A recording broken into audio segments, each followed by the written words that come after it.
Saudações a todos, meu nome é Alan Trindade, esse é o Resenha Oculta e hoje nós vamos falar sobre Practical Sigil Magic.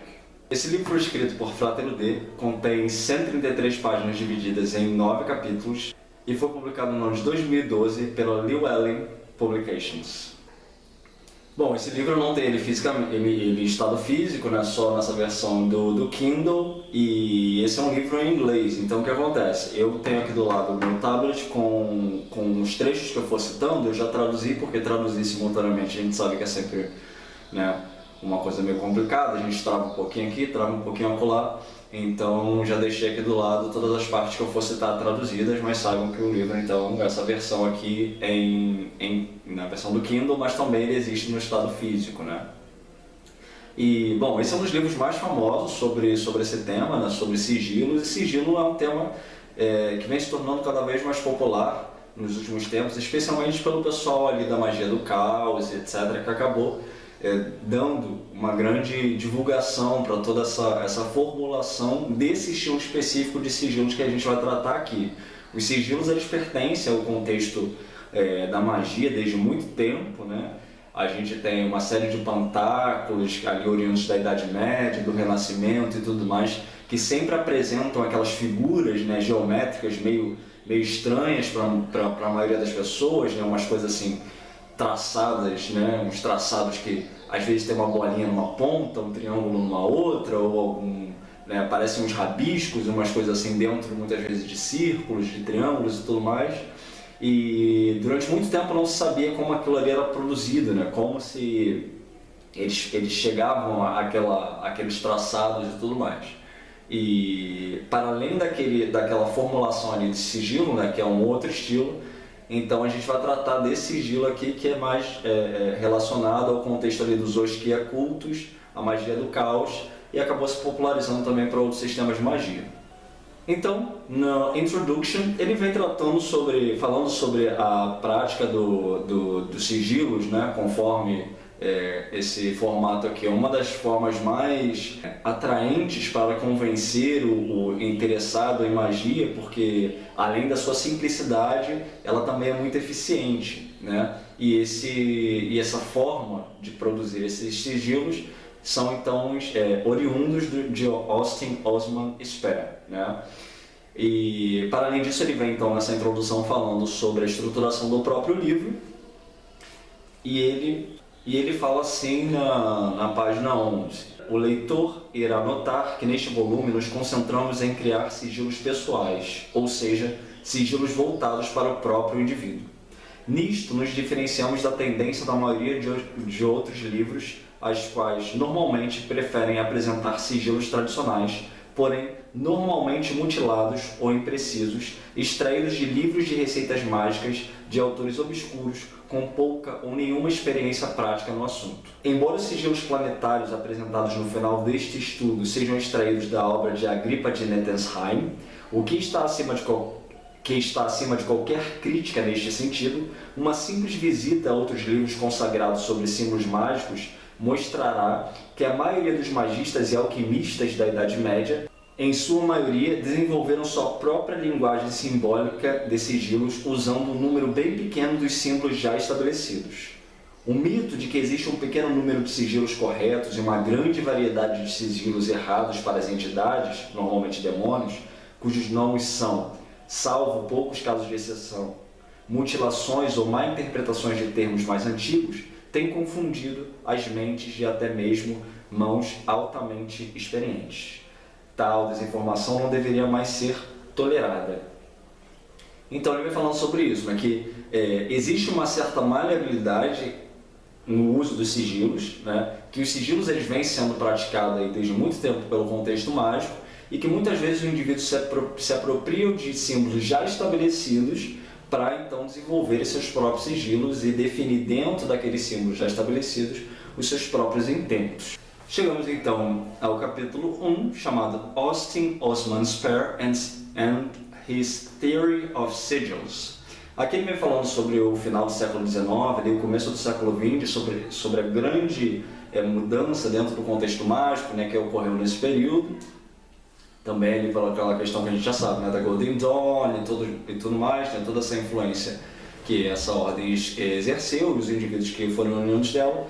E, bom, e fala sobre esse indivíduo, né, que é o Austin Osman Spare, né, que é um indivíduo ali desse contexto, né, e que tanto ele quanto Crowley, né, foram grandes expoentes de todo esse período, né, que foram indivíduos que cada um à sua própria maneira criaram sistemas, né, e revolucionaram aquilo que até então se tinha, né.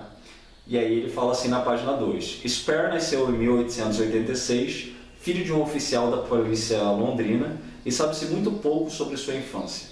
Ele dizia ter sido iniciado, quando ainda era criança, por uma bruxa anciã, Sra. Patterson, a qual, até onde nós sabemos, provavelmente foi uma personalidade alinhada com os tipos Wiccans. Spare encontrou sua vocação intelectual e criativa como artista e ilustrador e frequentou o Royal College of Art, onde logo fora celebrado como um artista revelação. Mas ele se rebelou contra esta carreira de classe média burguesa na arte. Enojado pela vulgarização comercial das obras, se aposentou da cena artística logo em seguida, embora tenha se mantido editando várias revistas por um certo período. Bom, em seguida ele vem esclarecendo então que não tem por que se prolongar muito falando de Spare, né? Vide que o foco aqui do livro é não tratar dos sigilos em si. E aí ele vem estabelecendo que a magia ocidental ela se baseia principalmente em dois pilares, que são a vontade e a imaginação. E que os sigilos, conforme eu falei anteriormente, né, eles não são arbitrários, eles têm um método para ser feito. E esse método é um método pictórico, né, ao qual, através de uma imagem, essa imagem então usada para acessar o subconsciente do indivíduo e então ativar a função pré-estabelecida por aquela própria imagem. E aí, baseado nesses sigilos, eles vêm comentando também, né, que na Idade Média, muitos desses sigilos eles eram feitos baseados no nome, né, atribuídos aos espíritos, aos planetas e tudo mais. Então, qual era o conceito naquele tempo? Né, de que se você soubesse o nome de um planeta, de um espírito e etc., você detinha o poder sobre ele. Então, o que a gente começa a entender também? Que dentro desse contexto daquela época, né, e também isso é uma influência que a gente pode considerar talvez como sendo de origem egípcia, não havia uma necessidade de uma evolução espiritual do indivíduo. Não acreditava-se que isso era necessário, né? Uma vez que você detinha um nome, isso era suficiente. Por isso que a gente vai encontrar que muitos desses livros ali da Idade Média, eles em geral são livros de receitas. Você abre um grimório daqueles, tá lá como você fazer o feitiço, como você fazer isso ou aquilo, mas não vem dizendo que você tem que ficar fazendo uma postura de yoga ou mentalizando luz na sua cabeça ou qualquer coisa desse tipo, né? Que a gente pode conceber também que talvez isso tudo sejam influências orientais, né? Ali da Índia e tudo.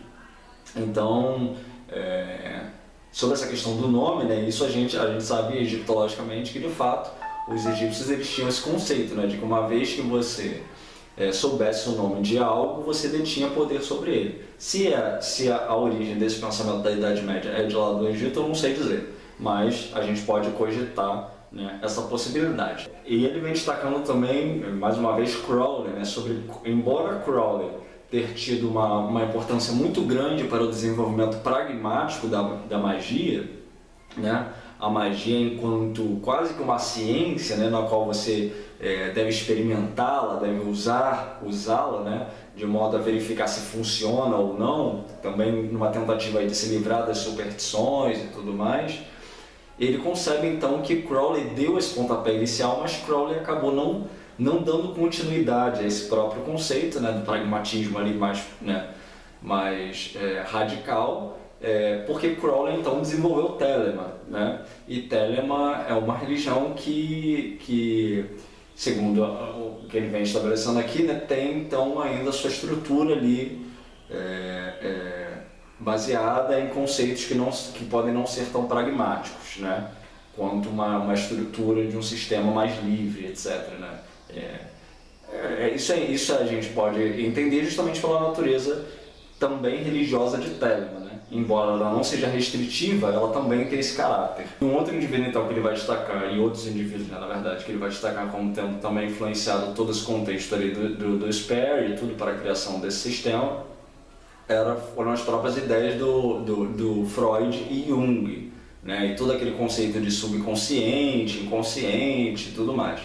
Então, isso teria atingido intimamente a estruturação, né, do método para fazer sigilos.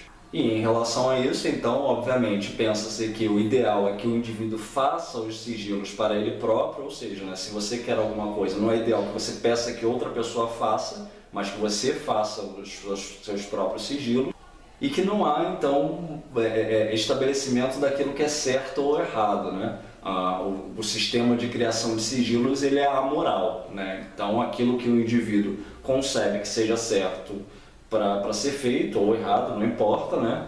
É ele quem vai estabelecer os seus próprios critérios ali. Nós vamos mostrar aqui como produzir um sigilo, a maneira como ele apresenta aqui do método de Sperry.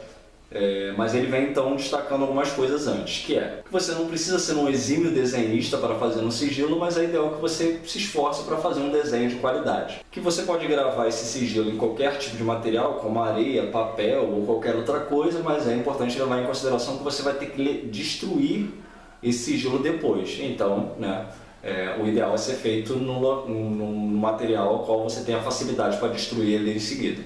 E levar em consideração o conceito por trás da fabricação desses sigilos, que é o quê? Uma vez que ele é feito, né, você faz o desenho ali, conforme nós vamos apresentar aqui, você precisa internalizar esse desenho, né, que então contém o resumo da ideia, daquilo que você deseja, e depois que você internaliza, e existe um método específico para essa internalização, o sigilo é feito, aliás, o sigilo é destruído, e então você deve tentar se esforçar ao máximo para esquecer aquilo ali, tanto o sigilo quanto a sua intenção, né, em relação àquilo ali. Você simplesmente tenta abstrair o pensamento em relação a tudo que se relaciona àquele teu sigilo ali. E um último ponto que costuma ser destacado como de suma importância é que você não deve nunca utilizar frases negativas na fabricação do seu sigilo. Ou seja, você não deve dizer, eu não quero ficar doente. Você deve dizer, é meu desejo manter-me sempre saudável. Por quê? Se você estabelece um conceito de negação, o subconsciente ele não entende o não, ele entende só o que está centralizado ali, que seria o doente, né? Então isso seria como se fosse uma mensagem para você ficar doente, né? Segundo essa perspectiva aqui. Então, na verdade, o que tem que ser sempre destacado é aquilo que se deseja, não aquilo que não se deseja. Então, se você quer ficar saudável, se você quer se manter-se saudável, você tem que destacar o saudável na frase, né? Então, é meu desejo manter-me saudável, é meu desejo ficar saudável. Eu vou usar o mesmo exemplo que ele usou aqui no livro, que é meu desejo ter a força de um tigre. Então, algumas pessoas vocês vão encontrar por aí que falam assim, tem que cortar todas as vogais. Não é essa forma aqui que ele estabelece no livro, ok? O que ele diz que tem que ser feito você deve escrever todas as letras em maiúsculo. Então, meu desejo. E o que é feito aqui então? Nós temos que cortar todas as letras que se repetem. Então, o E a gente tem aqui, o M nós não temos, então mantém-se. Tem um E aqui de novo no meu, então tiro o E daqui, o U fica, o D fica, o E sai. E assim sucessivamente, até só ficarem letras que não sejam repetidas. Bom, então aqui nós chegamos já às letras, né? Então, como são 12 letras, eu separei elas em 3 grupos de 4, né? Então ficou E, U, M, inverti aqui, mas é isso, D, S, J, ok? Dessas 4 letras, nós vamos formar então um desenho. Essa é a forma como eu faço, tá? Você pode fazer da maneira que você quiser. A questão toda é que no final desse processo você tem que chegar a um desenho, né? Então, eu não vou copiar a forma como ele fez ali, até porque ele fez em inglês e tudo, então vou fazer uma forma aqui usando as letras que nós temos em português. Então aqui, ó, ok? O E aqui, o U, você pode botar uma letra em cima da outra, não tem problema. O M e o D. Ok?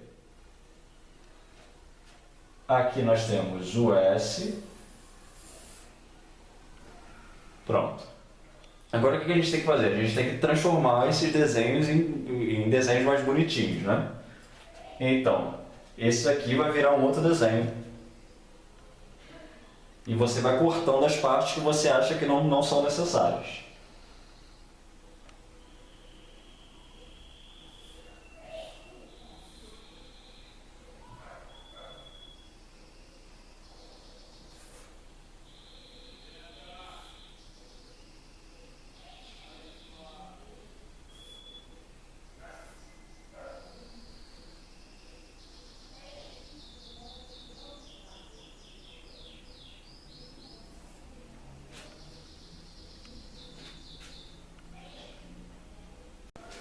Aqui então nós temos uma versão já mais reduzida de como o sigilo vai se tornando, né? E aí agora a gente tem que juntar essas 3 partes, né? Esses 3 grupos numa única forma. E agora com essas 3 formas então nós vamos transformar na forma final. Então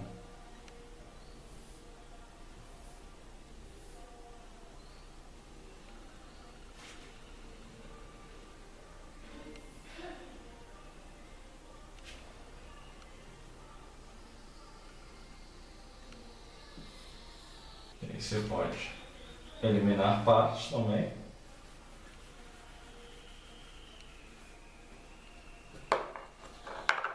E acrescentar elementos que você considere mais interessantes até.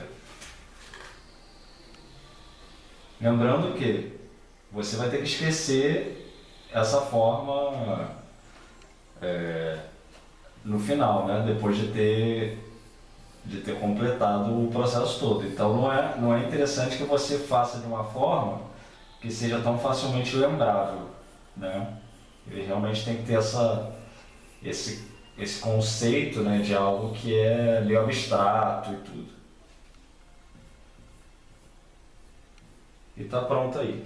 Então, lógico que você, na hora de botar no papel, você pode fazer isso de uma forma um pouco mais bonitinha, né, e tudo.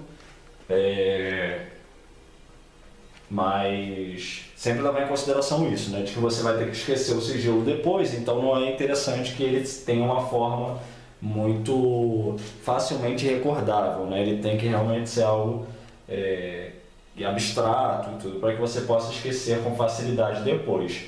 E como então se internaliza esse sigilo, né? Você entra num estado alterado de consciência que pode ser feito de diversas formas. Alguns vão utilizar drogas, né?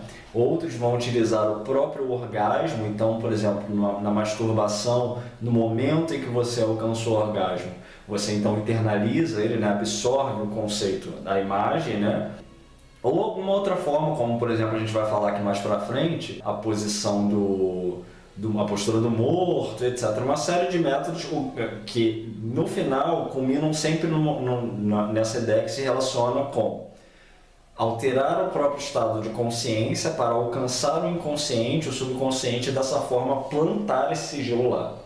Né? Então tem que ser uma coisa que te faça sair do teu estado normal, né? Não importa o que seja, segundo a ideia. E nesse momento que você sai do teu estado normal, você planta o sigilo ali e depois quando você volta ele tem que ser destruído. Chegamos ao segundo capítulo, que se chama Further Exploration of the Word Method.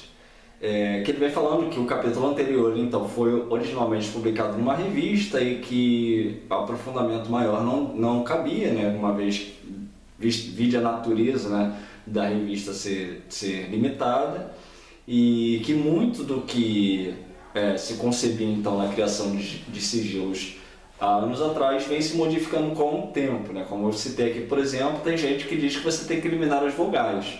A grande questão toda e é o que ele vai destacar aqui também, é em relação à experimentação e resultado. Então, se você faz de uma determinada maneira e funciona, amém. Se você fez de uma determinada maneira e não funcionou, então cabe aí fazer de um outro jeito, ou ainda, de repente, fazer daquele mesmo jeito, sendo que mais de uma vez. Então, a gente tem que sempre levar em consideração essa questão do pragmatismo em relação a esses métodos mágicos, né? Porque eles têm uma característica psicologista, né? Então, que vai lidar não com o conceito de espíritos e tudo mais, né? Como a gente vê na magia tradicional e etc. Mas uma ideia na qual o próprio indivíduo é o agente, né? Seja material ou energético daquela ação mágica. Então, toda essa ideia, né, de que você implanta no seu subconsciente a coisa para que a coisa funcione, né? Então, não é um espírito que está vindo para realizar aquilo para você, é você próprio, no seu subconsciente, né, que faz uma espécie de boicote ali, entre aspas, no bom sentido, e aí a coisa se concreta, né, se concretiza. E nesse capítulo ele também vem falando mais sobre a criação do sigilo em si e vem orientando que ao completar a forma ali do sigilo, né, que você faça então, envolva ele em alguma forma geométrica, como um círculo, um triângulo ou um quadrado, né, porque isso então concentraria ali a força e o sentido do sigilo.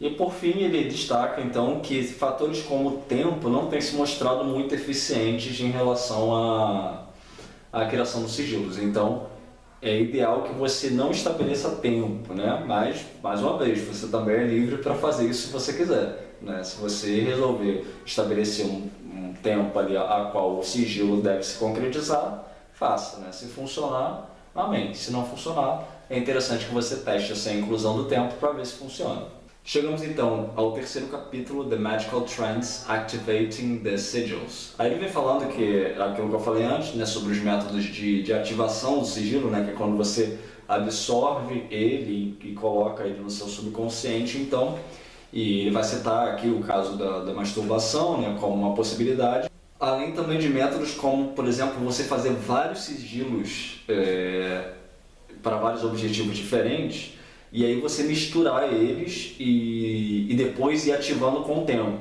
né? Então, por quê? Você não vai saber, né? Se você fizer vários num dia e depois você for misturar eles e for ver depois o que era cada um deles, você provavelmente não vai lembrar a intenção de cada um deles. Porque lembrando que o objetivo é você internalizar a imagem, porque uma vez que a imagem ela tenha sido produzida, o objetivo já está ali, então não importa mais para sua mente consciente, só importa para sua mente inconsciente, porque ela vai saber ler aquele gráfico ali e vai então botar em funcionamento. O conceito é esse, né? Então você pode ficar tranquilo em relação a fazer vários ao mesmo tempo e depois ir ativando eles gradativamente, sem saber exatamente o que aquele sigilo ali significa. Ele vem falando mais sobre a questão da ética em relação ao sexo e ativação dos sigilos, né, que algumas pessoas consideram que não deva ser feito por uma questão de muitas vezes envolver uma outra pessoa e tudo mais, e de que formas isso pode afetar, né, a vida de outra pessoa. E vem falando sobre a postura da morte, né? E ele fala assim na página 32. Uma técnica que é frequentemente apresentada nos livros, mas raramente explicada em detalhes, é então chamada postura de morte, de Sper. Enquanto Peter Carroll, em Libernu, seguindo outros escritores, vê isto como um método de alguém prender a respiração em uma posição desconfortável até quase morrer, Kenneth Grant relaciona como pertencendo à magia sexual. Ele enxerga a postura de morte, se referindo ao próprio Sper, como uma técnica pela qual a mente consciente é desligada por atividade sexual, o que significa que todos os pensamentos conscientes cessarão. De qualquer forma, O ponto principal, como de muitos transes mágicos, é que você pode alcançar um estado de não pensamento ou não pensar, no qual a mente consciente colapsa por um curto lapso de tempo, algumas vezes, como no orgasmo, apenas por alguns segundos, e libera um acesso direto para o inconsciente. Nos próximos parágrafos, duas variantes da postura de morte não sexuais, que se mostraram eficientes na prática, particularmente para pessoas que são novas para a magia e que têm pouco ou nenhum treino em transes mágicos. Então é isso, né? Mais uma vez a questão sobre acessar o subconsciente, né, através de um método. E aí ele vem apresentando dois desses métodos, né? Um desses é tapar todos os buracos na boca, né, da boca do rosto. Isso é uma técnica inclusive no yoga, né, usada no yoga. E que os sigilos eles não são infalíveis, né? Mas que eles têm também, por outro lado, eles têm se mostrado bastante inofensivos. Ou seja, se a coisa não funcionar, ao menos mal não vai fazer. Então, mais uma vez, essa coisa também do pragmatismo, né? De que experimenta, né? Faz o teste. Se funcionar, muito bem. Se não funcionar, tenta de outra forma. Chegamos então ao quarto capítulo, que ele chama The Pictorial Method. E aqui ele vem apresentando então dois métodos pictóricos, né, no qual você vai fazer o desenho primeiro relacionando uma pessoa, e aí você vai... É quase que um voodoo de desenho, né? Então você vai ali fazer o boneco da pessoa e tudo, relacionar as letras do sigilo à pessoa, e depois uma agulha na qual você quer afetar, né, fazer o desenho de uma agulha para afetar aquela parte da pessoa e tudo mais, e depois ativar conforme o método já apresentado. O outro jeito é você pegar vários símbolos esotéricos já consagrados, né, agrupá-los e depois também criar uma nova forma e então ativá-lo, fazer o mesmo processo, etc. Ou seja, a gente não vai apresentar todos os métodos aqui que ele está falando, porque, né, o objetivo é apresentar o que o livro traz, né? E o principal, que é esse da frase, né, que é o que geralmente as pessoas usam, já foi apresentado, mas ele vem então mostrando que há diversas outras maneiras de você fazer sigilos.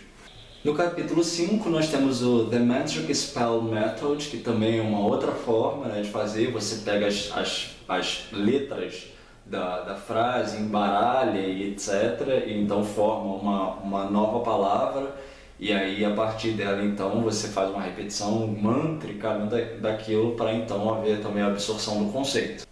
Chegamos então ao capítulo 6, The Alphabet of Desire. Aqui ele me falando que esse é um dos aspectos mais interessantes, né, da magia do Austin Osman Spare. Quem já teve contato lá com o Libernu e o Psiconauta já teve uma noção mais ou menos do que é esse alfabeto, né, que são 22 glifos ao qual se relacionam com sexualidade, mas que o Spare ele deixou poucas informações sobre o significado mais profundo de todos esses glifos e tudo mais. Então há muita especulação em cima do significado, da forma como ele chegou a tudo isso, o uso, etc.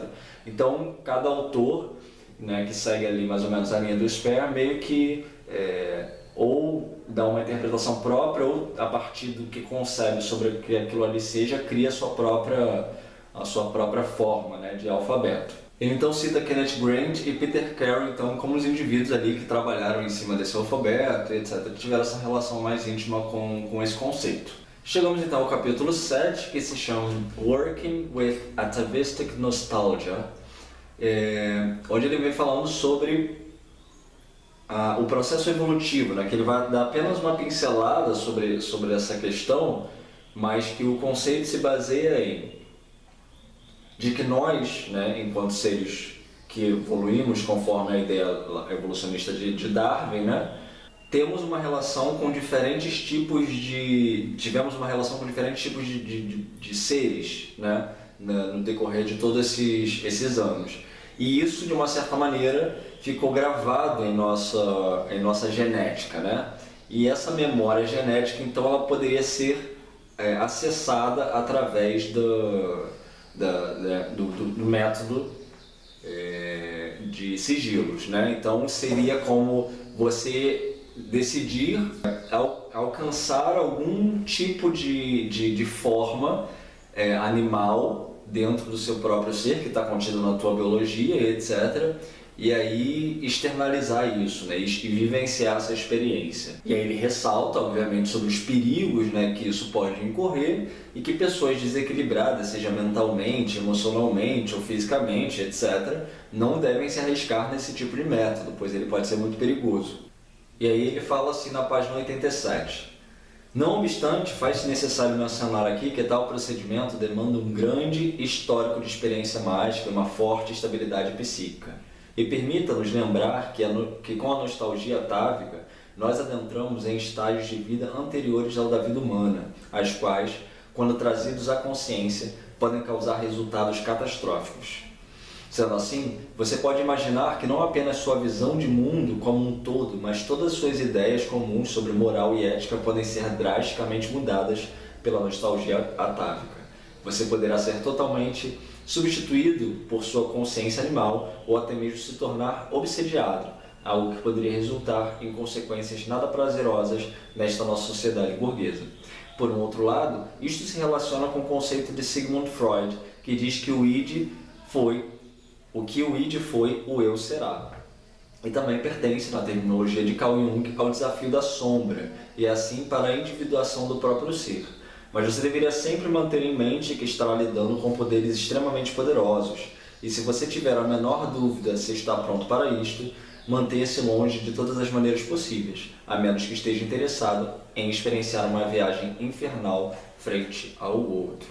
Então, em todas essas, né, ele fala sobre o poder, né, que isso pode proporcionar ao indivíduo, no sentido, né, da experiência e tudo, né, que muitos, isso se relaciona inclusive a conceitos ali do xamanismo e todas essas técnicas ancestrais, né, que muitas vezes tinham também magicamente, espiritualmente, essa relação com os animais, né? A gente vê muito isso em filmes geralmente relacionados aos indígenas norte-americanos e tudo mais, mas, né, sobre o risco que modernamente isso pode incorrer. Porque lembrando que naquelas sociedades, muitas vezes trazer à tona aspectos animais era algo não só desejado, mas importante para a própria sobrevivência do indivíduo, né, que vivia às vezes na selva, ou em lugares inóspitos ou sempre muito perigosos para a própria segurança do indivíduo. A gente vive num contexto outro, né, social, como ele vem destacando aqui, numa sociedade moderna e tudo mais, e então, bom,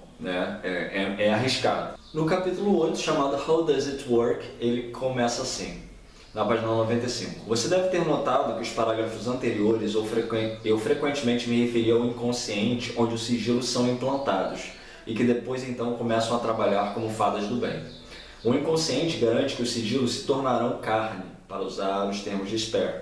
Em relação a esta encarnação, não podemos nunca nos esquecer que os sigilos por si desempenham um papel secundário no processo geral da magia. Sperry, inclusive, vai além ao afirmar que cada passo evolucionário dado tem sido ato inconsciente de vontade e literalmente corpóreo. Assim, por exemplo, os animais apenas começaram a desenvolver asas quando seu desejo de voar se tornou orgânico.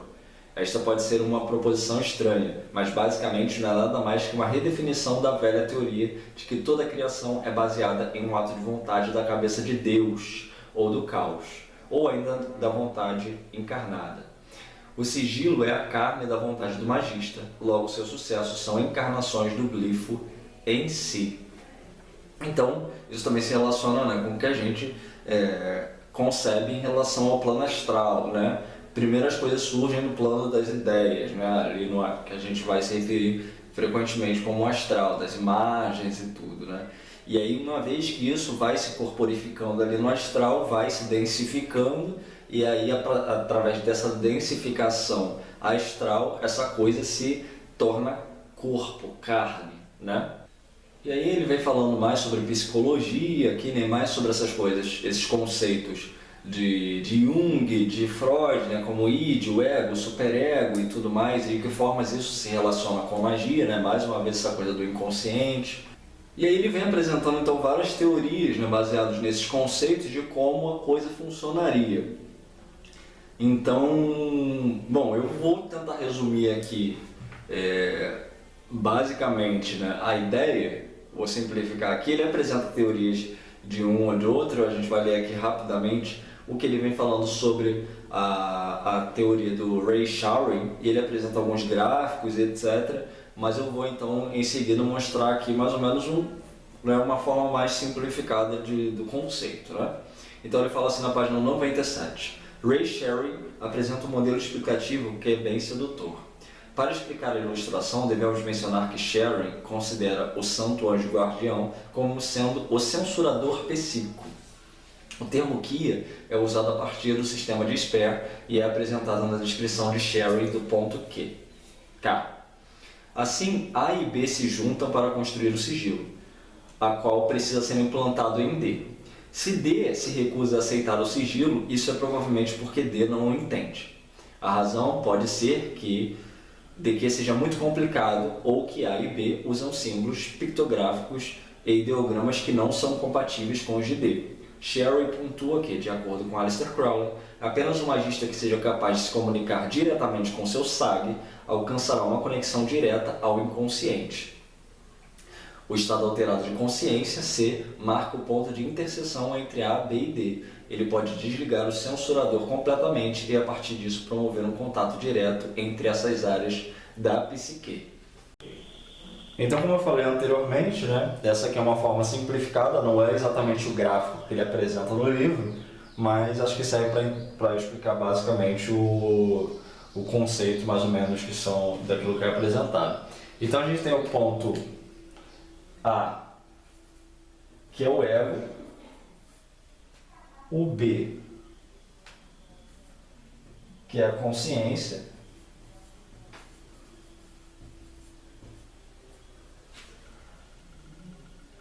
e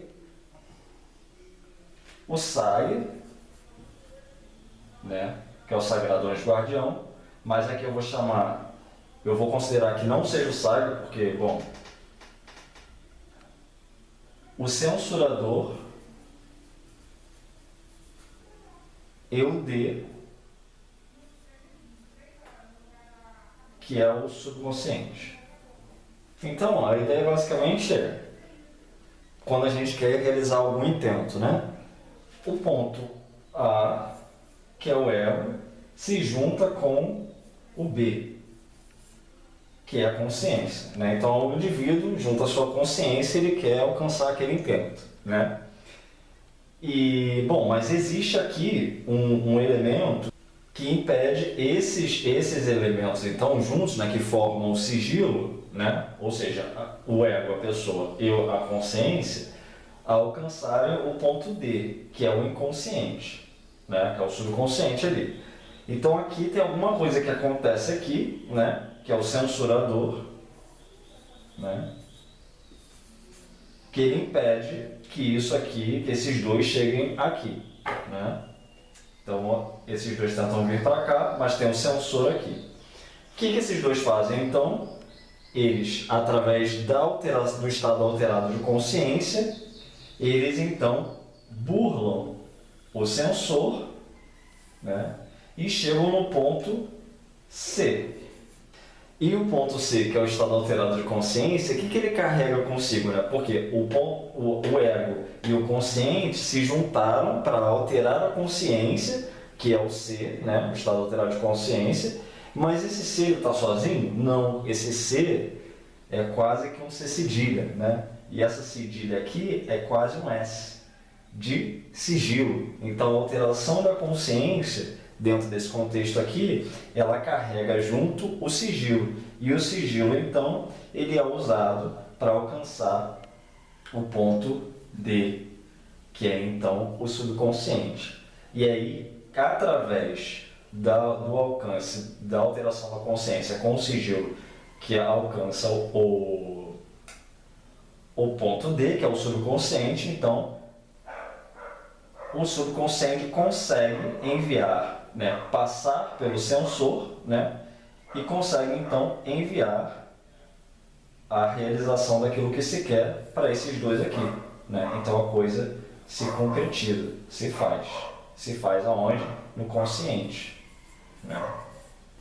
Então esse é basicamente o processo, né? Lógico que eu dei eu dei uma simplificada no processo todo, eles vão acrescentar uma série de outros elementos, mas basicamente esse é o conceito. Então, A e B se juntam, consciência e persona, né, ego, se juntam, burlam o sistema através da alteração da consciência, que aqui é o ponto C. O ponto C é, na verdade, um C cedilha, né, entre aspas, porque ele carrega uma arma secreta ali, que é o sigilo.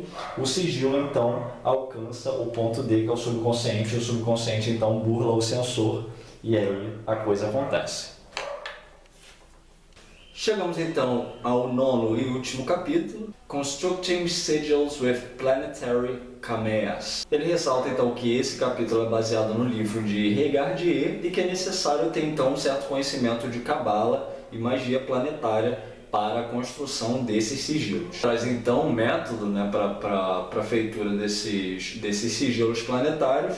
E então baseado em tudo isso, né, em Cabala, em Agripa, ali, magia planetária e tudo mais, a Cabala das 9 câmaras e tudo mais, e conclui então dando um exemplo de como transformar o seu nome em um sigilo planetário. Chegamos então à conclusão. Bom, esse é um livro recomendadíssimo, né, para todos aqueles que tanto têm experiência como nunca produziram nenhum tipo de sigilo. É um livro simples, introdutório, ele é bem explicado. O Frater D, ele é um indivíduo que ele tem uma didática muito boa, a meu ver. Ele é um indivíduo muito minucioso, sempre na hora de explicar as coisas, etc. Ele sempre muito assertivo, a meu ver. A gente já tem uma resenha de um livro dele aqui, né, que é Onde Vivem os Demônios. E, bom, eu gosto muito dos livros dele.